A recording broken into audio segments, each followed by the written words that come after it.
once you've got your trench dug, a bit deeper at the ends than the thing, you basically fill it up with water. Now this provides two functions. One, it makes it easier to get it level, and because you fill the trench right up with water, it does actually give you level, because water will always sit at level. So that means when you put the tank in there, the strip in there, you can tell whether it's level or whether it's not. Now, nearly there.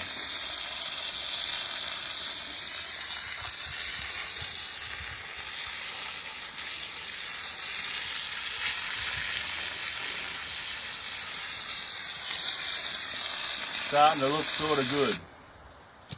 At this point, you can go back to your little toothy thing and just make sure that there's no high bits in there.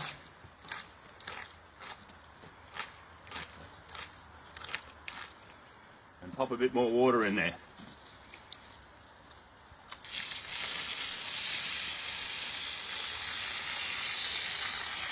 Alright, now you're just about ready to put your tank in.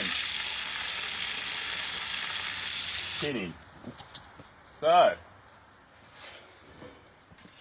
when you put that in the hole, it's not long enough, so you start again. Turn it off. Turn it off.